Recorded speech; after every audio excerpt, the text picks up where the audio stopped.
গৃহমন্ত্ৰী অমিত শ্বাহৰ অসম ভ্ৰমণৰ আজি দ্বিতীয়টো দিন।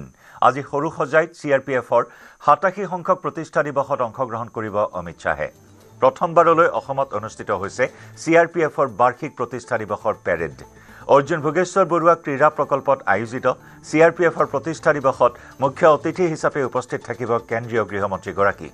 CRPFৰ প্ৰায় 1400 জোৱানে অংশগ্ৰহণ কৰিব পেৰেডত। ইয়াৰ পিছতে সৰুসজাইৰ পৰা হেলিকপ্টাৰেৰে ৰাওনা হ'ব সোণাপুৰৰ কচুতলীলৈ। কচুতলী টেণ্ট APBNৰ নতুন চৌহদৰ আধাৰশিলা স্থাপন কৰি সন্ধিয়া বিশেষ বিমানেৰে দিল্লীলৈ উভতিব কেন্দ্ৰীয় গৃহমন্ত্ৰীগৰাকী।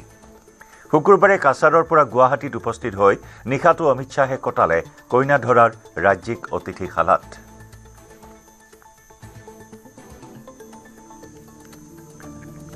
আজি কেইবাটাও কাৰ্যসূচীত অংশগ্ৰহণ কৰিব দেশৰ গৃহমন্ত্ৰীগৰাকীয়ে। আজি সৰুসজাইত CRPFৰ 87 সংখ্যক প্ৰতিষ্ঠা দিৱসত অংশগ্ৰহণ কৰিব অমিত শ্বাহে। প্ৰথমবাৰৰ বাবে অসমত অনুষ্ঠিত হৈছে CRPFৰ বাৰ্ষিক প্ৰতিষ্ঠা দিৱসৰ পেৰেড। অৰ্জুন ভোগেশ্বৰ বৰুৱা ক্ৰীড়া প্ৰকল্পত আয়োজিত CRPFৰ প্ৰতিষ্ঠা দিৱসত মুখ্য অতিথিৰূপে উপস্থিত থাকিব কেন্দ্ৰীয় গৃহমন্ত্ৰীগৰাকী। CRPFৰ প্ৰায় 1400 জোৱানে অংশগ্ৰহণ কৰিব এই পেৰেডত। আৰু ইয়াৰ পিছতে সৰুসজাইৰ পৰা হেলিকপ্টাৰেৰে ৰাওনা হ'ব সোণাপুৰৰ কচুতলীলৈ। কচুতলীত টেণ্ট APBNৰ নতুন চৌহদৰ আধাৰশিলা স্থাপন কৰি সন্ধিয়া বিশেষ বিমানেৰে দিল্লীলৈ উভতিব কেন্দ্ৰীয় গৃহমন্ত্ৰীগৰাকী। উল্লেখযোগ্য যে শুকুৰবাৰে কাছাৰত উপস্থিত হৈছিল ভাৰত বাংলাদেশ সীমান্তৱৰ্তী নাতানপুৰ গাঁৱত ভাইব্ৰেণ্ট ভিলেজ প্ৰগ্ৰেমত অংশগ্ৰহণ কৰে কেন্দ্ৰীয় গৃহমন্ত্ৰীগৰাকীয়ে। আৰু নিশাই গুৱাহাটীত উপস্থিত হয়। শুকুৰবাৰে কাছাৰৰ পৰা গুৱাহাটীত উপস্থিত হৈ নিশাটো অমিত শ্বাহে কটাই কইনাধৰাৰ ৰাজ্যিক অতিথিশালাত।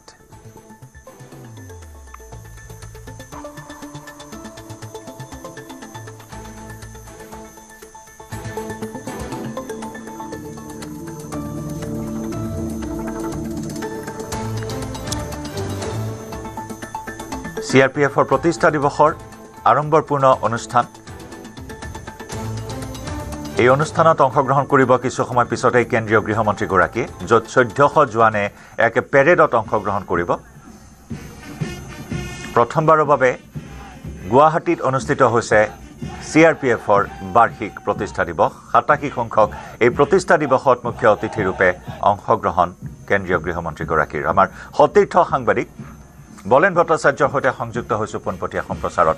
বলেন, এই কাৰ্যসূচীৰ বিষয়ে সবিস্তাৰে জানিব বিচাৰিছোঁ, কিমান সময়ত কেন্দ্ৰীয় গৃহমন্ত্ৰীগৰাকী উপস্থিত থাকিব? হয় জয়ন্ত, অসমলৈ দুদিনীয়া ভ্ৰমণসূচীৰে অহা কেন্দ্ৰীয় গৃহমন্ত্ৰী অমিত শ্বাহৰ আজি দ্বিতীয় দিনৰ কাৰ্যসূচী। আৰু দ্বিতীয় দিনৰ কাৰ্যসূচী যদি চাবলৈ যাওঁ তেতিয়াহ'লে দুটা মূলত কাৰ্যসূচী আছে। আৰু তাৰে ভিতৰত প্ৰথমটো কাৰ্যসূচী হ'ব সৰুসজাই ভোগেশ্বৰী বৰুৱা যি কমপ্লেক্স, সেই কমপ্লেক্সত অনুষ্ঠিত হ'ব প্ৰথমটো কাৰ্যসূচী। CRPFৰ 87 সংখ্যক প্ৰতিষ্ঠা দিৱসৰ কাৰ্যসূচী অনুষ্ঠিত হ'ব। উত্তৰ পূৰ্বাঞ্চলৰ ভিতৰত প্ৰথমবাৰৰ বাবে এই কাৰ্যসূচী অনুষ্ঠিত হ'ব। আৰু তাতেই মুখ্য অতিথিৰূপে উপস্থিত থাকিব কেন্দ্ৰীয় গৃহমন্ত্ৰী অমিত শ্বাহ। আৰু অমিত শ্বাহৰ উপস্থিতি আৰু অমিত শ্বাহৰ আগমনক লৈ এক প্ৰকাৰ দেখিবলৈ পোৱা গৈছে দ্বিতীয় দিনৰ কাৰ্যসূচী, প্ৰথমটো কাৰ্যসূচী অধিক জাকজমকতা আড়ম্বৰপূৰ্ণ অনুষ্ঠানেৰে তেখেতসকলে আয়োজন কৰিছে। ইতিমধ্যেই সৰুসজাইৰ উপস্থিত হ'বলগীয়া কেন্দ্ৰীয় গৃহমন্ত্ৰীৰ যি কাৰ্যসূচী ৰাতিপুৱা 10:30 বজাত উপস্থিত হ'বহি। আৰু তাৰ কাৰণে এতিয়া এই মুহূৰ্তত দেখিব পোৱা গৈছে অন্তিম যি তেখেতসকলৰ প্ৰিপাৰেশ্যন দেখিবলৈ পোৱা গৈছে। আৰু কেইটামান মুহূৰ্তৰ পিছতে দেশৰ কেন্দ্ৰীয় গৃহমন্ত্ৰীগৰাকী উপস্থিত হ'বহি। কাৰণ 87 সংখ্যক CRPFৰ প্ৰতিষ্ঠা দিৱসৰ কাৰ্যসূচী আৰু অধিক জাকজমকতাৰে তেখেতসকলে ইতিমধ্যে অনুষ্ঠিত কৰিছে এই কাৰ্যসূচী।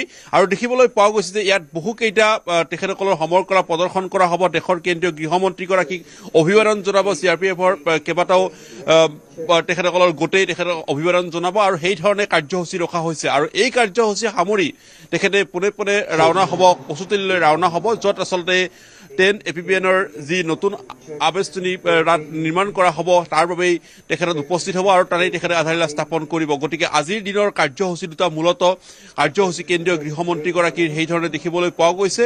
দ্বিতীয় দিনৰ বাবে যদিও দেখিবলৈ পোৱা গৈছে যোৱাকালি বৰাকৰ যি কাৰ্যসূচী, সেই কাৰ্যসূচী সামৰি নিশাৰ ভাগত উপস্থিত হৈছিল সি গুৱাহাটীত। আৰু গুৱাহাটীত তেখেতে কইনাধৰাত নিশাটো অতিবাহিত কৰিছে। আৰু তাৰপিছত আজি দ্বিতীয় দিনৰ কাৰ্যসূচী। আৰু সেইধৰণে দেখিবলৈ পোৱা গৈছে দ্বিতীয় দিনৰ প্ৰথমটো কাৰ্যসূচী হ'ব CRPৰ যি যি অনুষ্ঠান যি প্ৰতিষ্ঠা দিৱসৰ কাৰ্যসূচী CRPFৰ সেই প্ৰতিষ্ঠা দিৱসৰ কাৰ্যসূচীত অংশগ্ৰহণ কৰিব গতিকে আড়ম্বৰপূৰ্ণ অনুষ্ঠান আৰু এই অনুষ্ঠান যথেষ্টখিনি আচলতে ইয়াত দেখিবলৈ পোৱা যাব কাৰণ CRPFৰ জোৱানসকলৰ উদ্দেশ্যে তেখেতসকলে ইয়াত বিশেষভাৱে তেখেতসকলে পেৰেডত অংশগ্ৰহণ কৰিব আৰু সমান্তৰালভাৱে তেখেতসকলে যিসমূহ আচলতে সমৰ কলা ইয়াত প্ৰদৰ্শন কৰিব সেই সমৰ কলাসমূহক আচলতে দেখিবলৈ পোৱা যাব গতিকে অধিক আকৰ্ষণীয়ভাৱে তেখেতসকলে ইতিমধ্যে সজাই পৰাই তোলাইছে গতিকে আমি সন্মুখভাগৰ কিছু দৃশ্যাংশ এই মুহূৰ্তত দৰ্শকসকলক দেখুৱাইছো কেইটামান মুহূৰ্তৰ পিছতে কেন্দ্ৰীয় গৃহমন্ত্ৰীগৰাকী ইয়াত উপস্থিত হ'বহি আৰু কেন্দ্ৰীয় গৃহমন্ত্ৰীগৰাকীয়ে তেখেতসকলে সম্বোধন কৰিব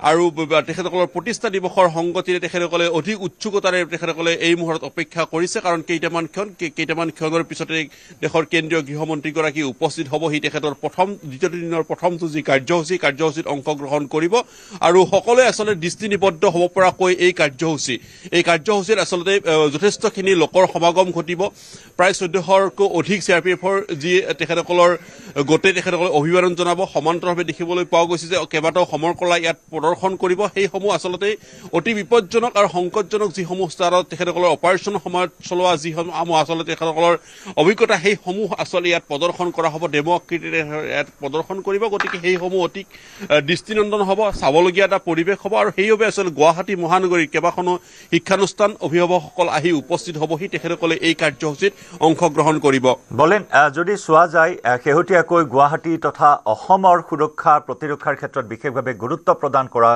পৰিলক্ষিত হৈছে কেন্দ্ৰীয় চৰকাৰে বা মোদী চৰকাৰে শেহতীয়াকৈ মোদীৰ আগমনত ELF যুক্ত ৰাষ্ট্ৰীয় ঘাইপথ মুকলি কৰা হৈছে এয়াৰ শ্ব'ৰ আয়োজন কৰা হৈছে ভাৰতীয় বায়ু সেনা বাহিনীৰ নানান সমৰ কলা শক্তি শৌৰ্য বীৰ্য সকলো প্ৰদৰ্শন কৰা হৈছে কালি দিনটোতে কেন্দ্ৰীয় গৃহমন্ত্ৰীগৰাকী সীমান্ত উন্নয়নৰ হকে বিশেষ আঁচনি মুকলি কৰিছে নাতানপুৰ গাঁৱত ভাৰত বাংলাদেশ সীমান্তৱৰ্তী বিশেষভাৱে ভাইব্ৰেণ্ট ভিলেজ প্ৰগ্ৰামত অংশগ্ৰহণ কৰিছে আৰু আজি CRPFত যি নেকি প্ৰথমবাৰৰ বাবে CRPFৰ 87 সংখ্যক প্ৰতিষ্ঠা দিৱস এয়া গুৱাহাটীত আয়োজন কৰা হৈছে বিশেষভাৱে গুৰুত্ব প্ৰদান কৰা হৈছে সুৰক্ষাই হওক নিৰাপত্তাই হওক প্ৰতিৰক্ষাৰ ক্ষেত্ৰত গুৱাহাটী তথা সমগ্ৰ অসম উত্তৰ পূৰ্বাঞ্চলক